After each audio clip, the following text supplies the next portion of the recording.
On.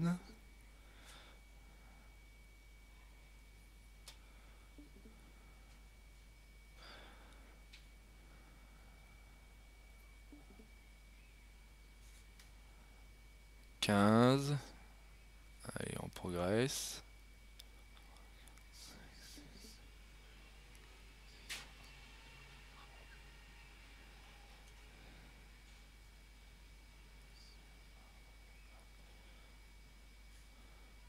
« 22, il manque 4 personnes. Bon, on va dire que si ces 4 personnes peuvent nous rejoindre, s'il vous plaît, ou il y a peut-être des problèmes de connexion.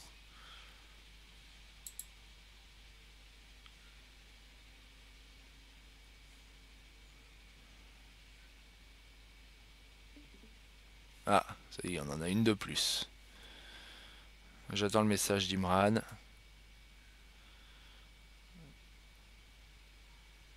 Alors qu'est-ce qui se passe, Imran? Pourquoi ça marche pas? Ça veut dire quoi, ça marche pas? Parce que ça marche pas, ça veut tout dire et rien dire. Ça mouline dans le vide, c'est ça?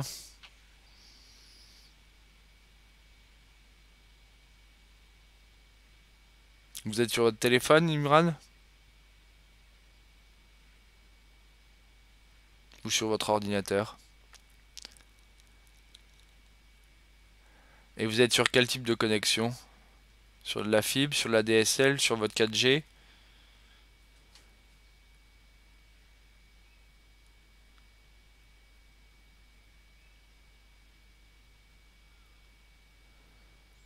Fibre? Ah bah c'est bizarre que ça passe pas. Bon après je sais que certains élèves justement ont beau avoir la fibre en fait ça marche pas trop. Dans ces cas-là je vous invite à essayer de partager votre connexion de votre téléphone et de tester la même chose justement en 4G. Ou même directement passer sur votre téléphone, installer l'application si vous avez cette possibilité là évidemment, hein. Parce que des fois en 4G ça passe mieux qu'avec la fibre, pourtant a priori la fibre devrait être quand même beaucoup plus performante. Donc c'est pas grave Imran, de toute manière j'enregistre la vidéo, c'est bien pour ça que j'enregistre systématiquement. Et vous pourrez revoir alors en différé évidemment après ce que je vais raconter aujourd'hui. D'accord? De rien Imran, ou en tout cas, bon bah écoutez, c'est comme ça que ça fonctionne et c'est globalement assez efficace. Je dis bien assez efficace, hein. J'ai pas dit que c'était idéal, j'ai dit que c'était globalement assez efficace. Alors, allons-y. Donc aujourd'hui, je vais partir un petit peu sur le euh, donc sur l'algorithme des cas plus proches voisins. Alors, ce que vous avez fait mardi, c'était vraiment une petite introduction. Euh, alors, je voulais garder quelque chose de très simple et de très. Alors, au passage, c'était très géométrique, hein. Ça pouvait être un. Comment dire? Une activité de maths. Euh, on a dû utiliser en plus GeoGebra. Alors, je ne sais pas ce que vous avez utilisé. Si vous avez utilisé justement l'outil capture d'écran et croquis ou l'outil distance de GeoGebra. Et au final, bah, c'est pas si inintéressant que ça, je trouve, de le faire avec GeoGebra. C'était pas du tout prévu comme ça, mais c'était pas si inintéressant que ça. Donc aujourd'hui, je vais devoir vous présenter l'algorithme des cas plus proches voisins. Alors je vais rester quand même globalement très général. Dans le TP, même chose, on va rester, on va surtout l'utiliser. Après, pour certains, justement, il y a plein d'autres possibilités. On va dire qu'il pourrait y avoir deux niveaux de TP. Le niveau de TP où on va juste utiliser l'algorithme dans une situation particulière, donc sur nos fleurs d'iris, hein. Si vous cherchez sur internet, c'est grosso modo la situation qui est utilisée systématiquement. Il y a d'autres possibilités, mais bon, là ça marche plutôt pas mal. Et il y aurait un deuxième niveau de TP pour, on va dire, les élèves les plus avancés, où en fait on réalise l'intégralité des choses en Python, et l'algorithme KNN, on peut tout à fait le programmer, c'est pas si compliqué que ça en soi. Ok? Donc, je vais par... Alors tout ça pour dire quoi? Pour dire que bah, dans la partie cours, je vais parler de notions, alors de maths, parce que c'est une notion de maths où ça va coincer un tout petit peu, que vous ne connaissez pas beaucoup, on va dire. Hein. Donc nous, on a travaillé en deux dimensions hein, dans le plan, donc d'où l'utilité de GeoGebra et compagnie. Ce qu'il faut savoir, c'est que je vais devoir vous parler en fait aujourd'hui de notions de maths que vous n'allez pas vraiment voir ni en première ni en terminale. Je m'explique, je vais parler de vecteurs. Donc vous connaissez les vecteurs en deux dimensions, les vecteurs du plan, donc deux coordonnées. L'année prochaine, et encore je ne suis même pas sûr, il faudrait que j'aille éplucher les programmes de terminale, mais il me semble qu'il n'y en a plus vraiment. Mais en trois dimensions, à la rigueur, dans d'autres matières, vous allez les manipuler. Donc j'aurai, au lieu d'avoir deux coordonnées, j'aurai trois coordonnées. Donc ça, c'est des choses qui sont envisageables en maths sans trop de problèmes au niveau du lycée. Mais aujourd'hui, moi, je vais vous parler justement de vecteurs en dimension P, c'est-à-dire en dimension 2, 3, 4, 5, 6. Hein, d'accord ? Donc voilà, c'est juste que je rajoute plusieurs coordonnées. Alors pour vous donner une image un petit peu plus concrète, donc si vous regardez, hop, alors j'ai pas envie de dévoiler plein de choses, mais alors allons sur les ressources de classe. Donc non, je vais pas prendre classe, je vais prendre groupe. Je vais prendre votre groupe justement de 1 NSI. Si je vais prendre un élève, peu importe, hein, donc on se fiche de savoir dans quel ordre c'est. Si je prends un élève, donc dans l'ordre alphabétique, vous voyez que vous avez 1, 2, 3, 4, 5, 6, 7, 8, 9 et 10 en l'occurrence pour Arthur et quelques élèves. J'ai en fait 10 caractéristiques vous concernant. D'accord? Donc techniquement, vous en tant qu'élève, là dans mon groupe, vous êtes dans un espace enfin vous êtes un vecteur à 10 dimensions. Voilà, c'est juste pour représenter les choses, c'est-à-dire que j'ai besoin de je ne sais pas combien de coordonnées, ici 10 coordonnées pour vous caractériser entièrement à l'intérieur de Pronote. Ok, est-ce que vous nous avez partagé cette partie du cours? Alors non, je le partagerai après si ça vous dérange pas, enfin je peux le faire là tout de suite puisque j'ai préparé le PDF. Je peux vous le donner. Alors je vais pousser ça. Je vais vous la donner.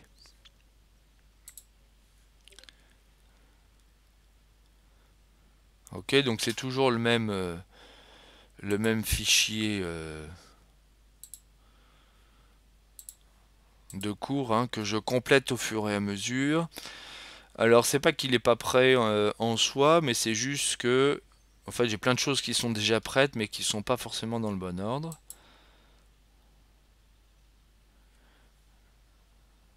Voilà, donc vous avez Léonore, le fichier PDF correspondant. Alors, en ce qui concerne le cours, d'ailleurs, j'ai essayé de mettre un maximum de ressources pour que vous puissiez travailler en autonomie. Alors, pour la présentation globale, au passage, je ne vais pas vous mentir, hein, je me suis basé sur Wikipédia.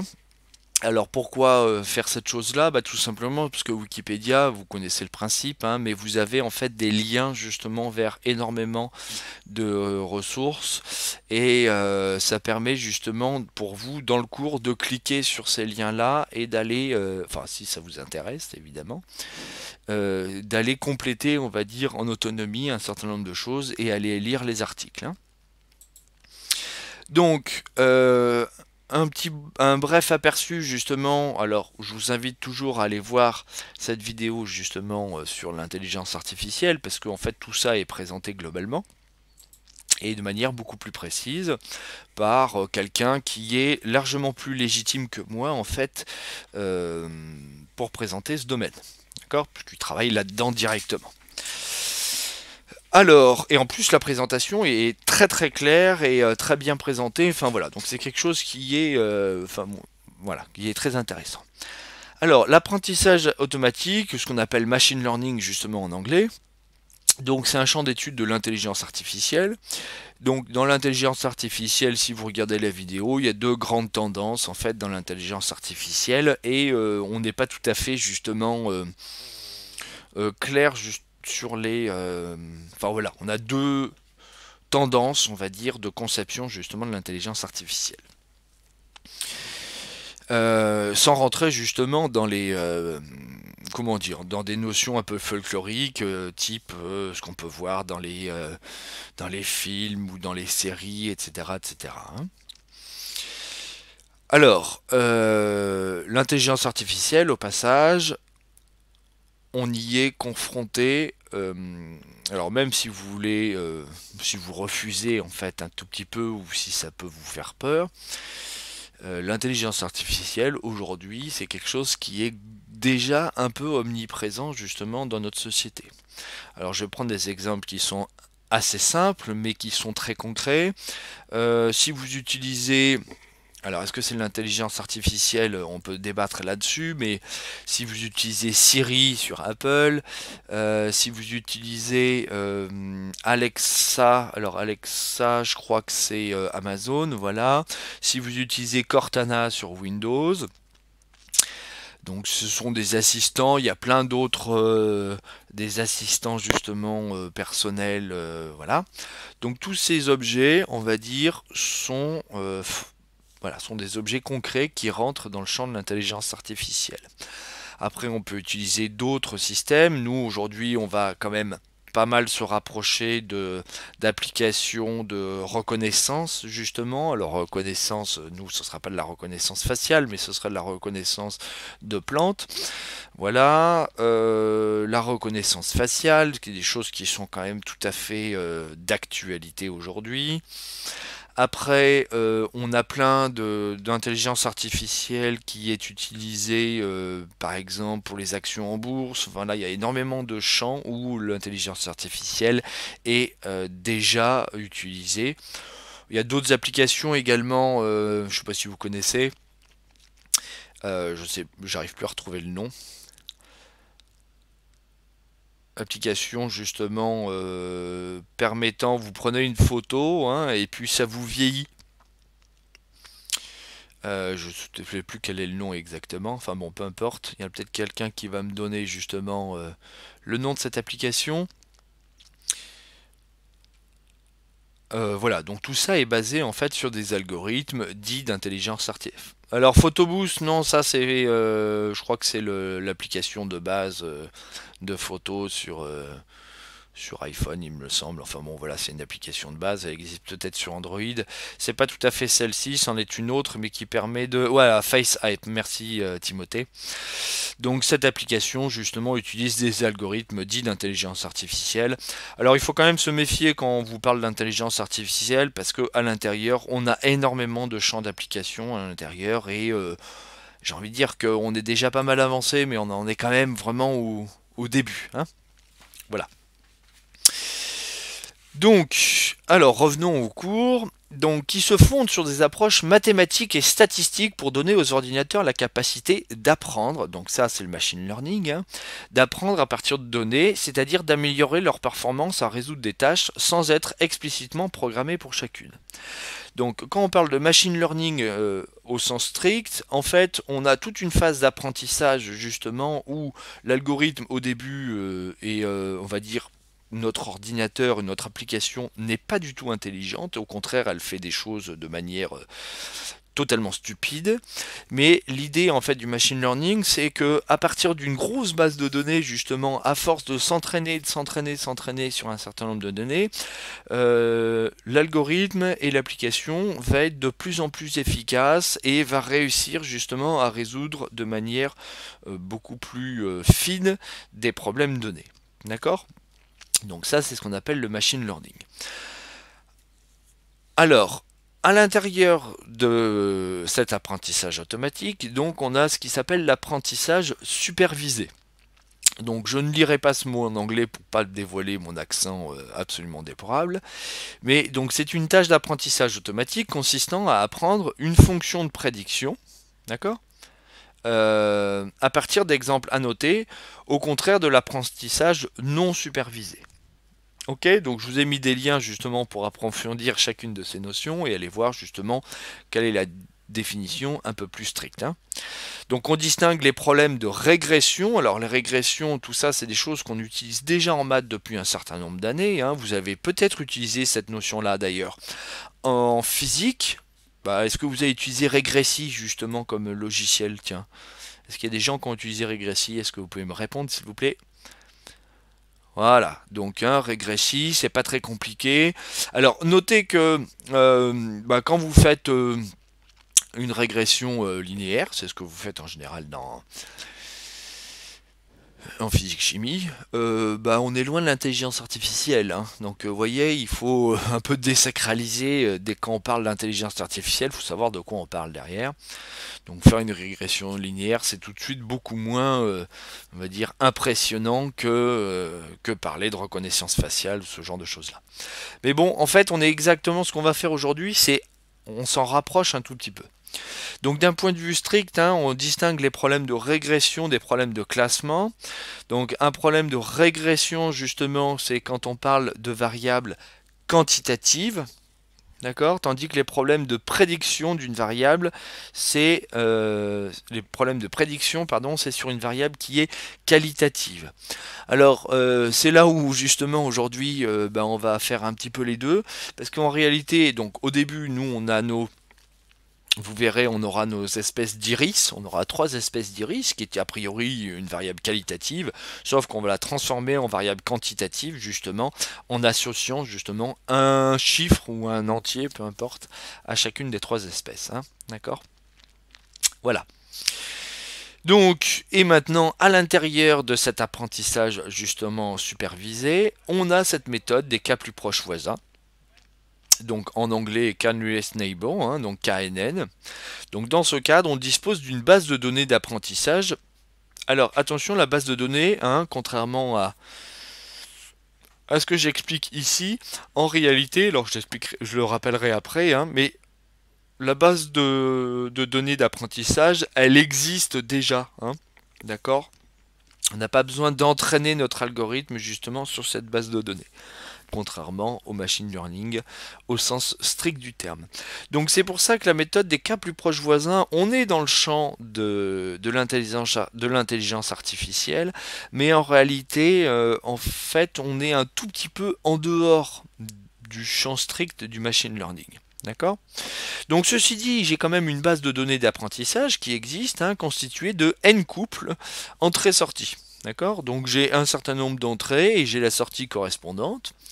Voilà. Et donc pour estimer la sortie associée à une nouvelle entrée petit x, que je noterai U d'ailleurs dans la suite, la méthode des cas plus proches voisins consiste à prendre en compte de façon identique les cas échantillons d'apprentissage dont l'entrée est la plus proche de la nouvelle entrée x. Donc la plus proche, ça c'est des choses qui restera à définir. Bon voilà, selon une distance à définir. Par exemple, dans un problème de classification, on retiendra la classe la plus représentée parmi les cas sortis associés aux cas entrées les plus proches de la nouvelle entrée X. Bon voilà, ça c'est la définition qui est donnée de Wikipédia. Nous, on va rentrer un tout petit peu dedans. Alors, quelques exemples d'utilisation, mais bon, vous les connaissez puisque j'en ai déjà parlé, donc les applications de reconnaissance de plantes, champignons, etc., etc. Et donc la reconnaissance faciale. En fait, toutes les applications de reconnaissance, tous les champs où on a un certain nombre de données et on a une nouvelle donnée, on essaye justement de savoir comment classer justement cette donnée. Alors la régression, c'est un tout petit peu différent parce qu'en fait, on essaye en général de faire une prédiction, hein. Donc c'est pas tout à fait la même chose. J'ai pas une nouvelle donnée et puis j'essaye de la classer. Enfin voilà. Alors, sur l'algorithme en lui-même, donc là vous avez déjà pas mal de ressources justement pour vous documenter par rapport au champ d'application. Mais ça, on va dire que c'est hors programme à part cette chose-là. Mais la présentation de Wikipédia est quand même un peu...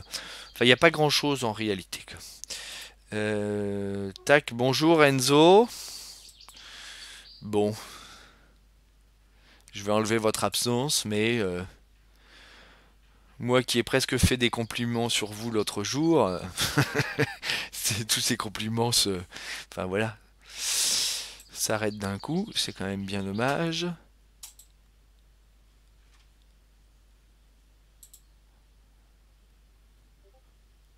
Vous vous êtes rendormi, d'accord, ok. Et j'attends quelque chose d'autre. Ah ben, et One pareil.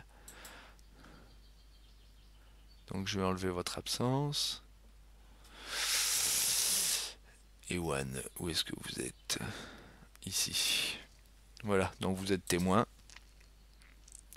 Votre absence est enlevée. Ok, donc ça c'est pour plus tard ou pour pas du tout.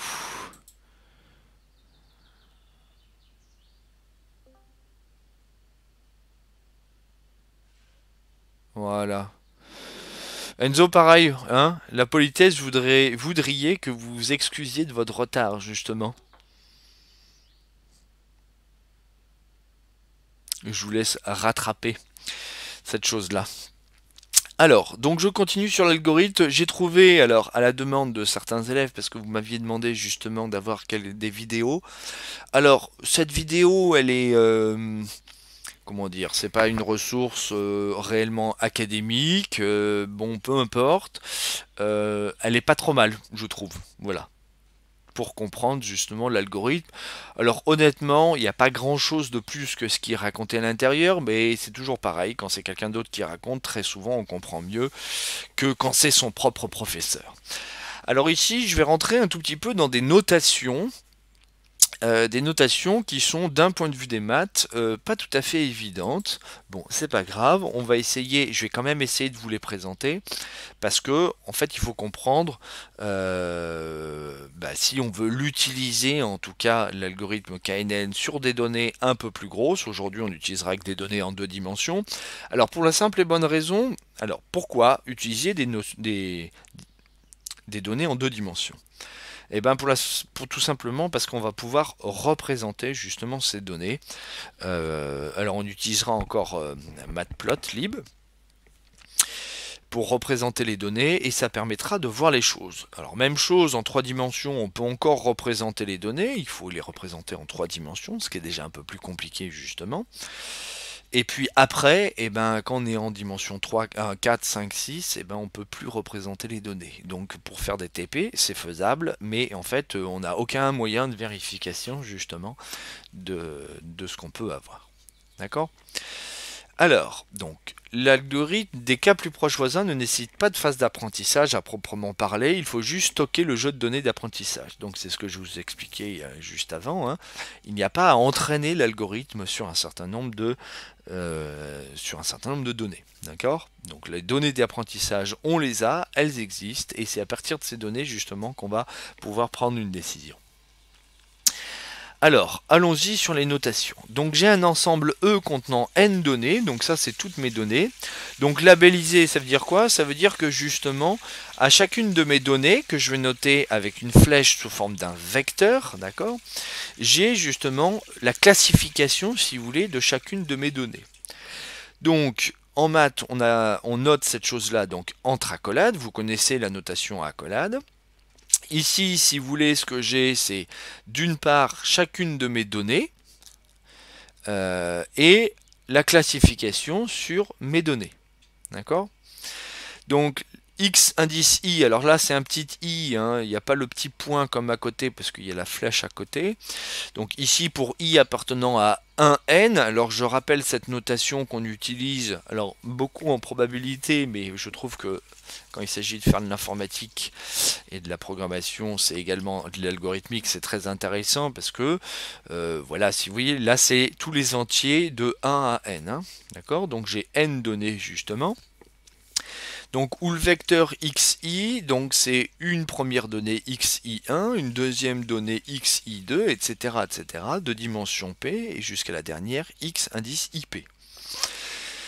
Donc ça veut dire que justement mon vecteur de base, alors prenons des exemples, en deux dimensions c'est donc deux coordonnées, ça vous connaissez très bien. Imaginons qu'on soit dans l'espace, donc j'aurai trois dimensions, mais je peux évidemment considérer des notions, enfin des vecteurs beaucoup plus compliqués. D'accord? Donc deux dimensions P représentent les variables prédictives de la donnée I. D'accord? Et YI correspond à la classe justement de la donnée I. Ok? Donc ça, si vous voulez, ce sont toutes mes caractéristiques. Et puis ça, c'est la classe justement à laquelle appartient ma donnée. Alors, ensuite, ce que j'ai, c'est une donnée U qui n'appartient pas à E, d'accord? Donc si elle appartient à mon ensemble E, bah, c'est pas grand intérêt, justement, j'ai pas de prédiction à faire, j'ai pas de problème de classification, puisqu'elle est déjà à l'intérieur. Donc il faut que ce soit une nouvelle donnée, si vous voulez. et qui ne possède pas de classe. C'est-à-dire qu'en fait, pour ma variable u, pour ma donnée u, je n'ai pas la classe justement associée à cette donnée. Donc u est caractérisé par un vecteur x indice u de dimension p, de la même manière que voilà, qu'ici. Alors dernière chose, j'ai soit d une fonction, alors je vais parler de fonction ici, qui renvoie la distance, alors fonction au sens des maths ici, ou de l'informatique, peu importe, dans les deux cas ça marche très bien, qui me renvoie la distance entre la donnée u et une donnée quelconque appartenant à e. D'accord? Donc en fait, techniquement, j'ai pas besoin du y, c'est la distance entre u et un élément x indice i. Alors quand je dis soit d une fonction, ben, en réalité vous en connaissez qu'une seule de distance, donc je la préciserai justement après. La seule distance que vous connaissez, c'est la distance euclidienne, à savoir que c'est la formule de la classe de seconde. Alors, c'est pas tout à fait la bonne formulation, mais pour vous raccrocher au cours de maths que vous connaissez, c'est distance AB est égale à racine carrée de xb moins xa au carré plus yb moins yk au carré. Vous, c'est la seule distance que vous connaissez. En réalité, il en existe bien d'autres. Je vais vous donner juste un exemple. Quand vous avez calculé la variance cette année, et l'écart type, vous avez calculé le carré des écarts à la moyenne et ensuite vous prenez la racine carrée. Bon voilà, ça c'est un autre exemple d'une autre distance qui est tout à fait envisageable, justement une distance quadratique et pas la distance, enfin voilà. Donc il existe d'autres... Oui, alors ce que je dis en fait c'est pas tout à fait vrai parce qu'en réalité c'est cette distance quadratique, la distance euclidienne. Mais bon, il existe d'autres distances, il en existe beaucoup, que vous ne connaissez pas forcément. Ok? Et dernière donnée, dernière notation, bah, j'ai k justement, un entier, alors que je vais prendre inférieur ou égal à n. Bon, c'est-à-dire inférieur ou égal à mon nombre de données. Évidemment, je ne peux pas prendre les k plus proches voisins si k est plus grand que mon nombre de données. On verra, on s'intéressera justement à l'influence de ce paramètre petit k à l'intérieur de l'algorithme. Ok? Donc voilà toutes mes notations dont j'ai besoin. En réalité, je vais pas aller, c'est tout, je vais pas aller plus loin, je vais pas m'en servir directement de toutes ces notations, mais ça permet justement de, on va dire, décrire un peu le contexte global dans lequel on est de manière générale. Alors, l'algorithme, je ne l'écrirai pas en pseudocode. Vous pouvez essayer de l'écrire. Pourquoi? Parce que ça dépend vraiment justement de savoir du type de données qu'on a. Alors on peut utiliser des listes, on pourrait utiliser des dictionnaires. D'ailleurs, je vous ai partagé sur le cours le deuxième cours Lumni. Donc Lumni, je ne sais pas si vous connaissez, mais en fait c'est la plateforme qui réalise énormément de vidéos de cours justement suite à la période de confinement. Et donc c'est un collègue de l'Académie de Versailles que je connais, enfin on se croise assez souvent on va dire, qui a donc réalisé ces deux vidéos de NSI, donc la première sur les listes et la deuxième sur les dictionnaires. Et je vous invite à aller la voir parce que réviser les dictionnaires, ça fait jamais de mal.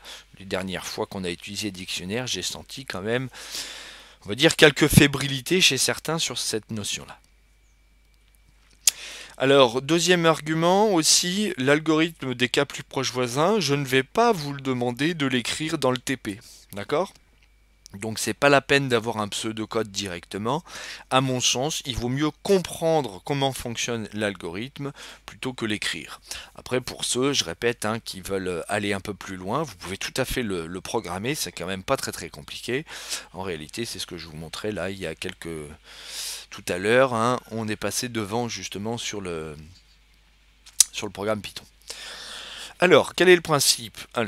J'ai ma donnée U, d'accord? Donc je vais calculer, en fait, la première chose, je vais calculer toutes les distances avec toutes mes données de mon ensemble E, et je vais donc les classer, justement, toutes mes données par distance, on va dire croissante, évidemment. Parce que ce qui m'intéresse, c'est les cas plus proches voisins, donc je vais classer justement toutes ces données par ordre croissant.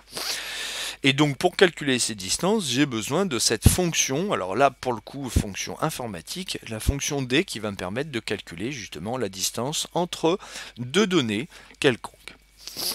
Ok, deuxième étape, je vais récupérer du coup les k-données du jeu de données E les plus proches de U. Donc une fois que j'ai classé justement toutes ces données suivant les distances croissantes, et ben je vais prendre les k plus proches. Donc si k vaut 3, je vais prendre les 3 plus proches, si k vaut 5, je vais prendre les 5 plus proches, si k vaut 100, je vais prendre les 100 plus proches.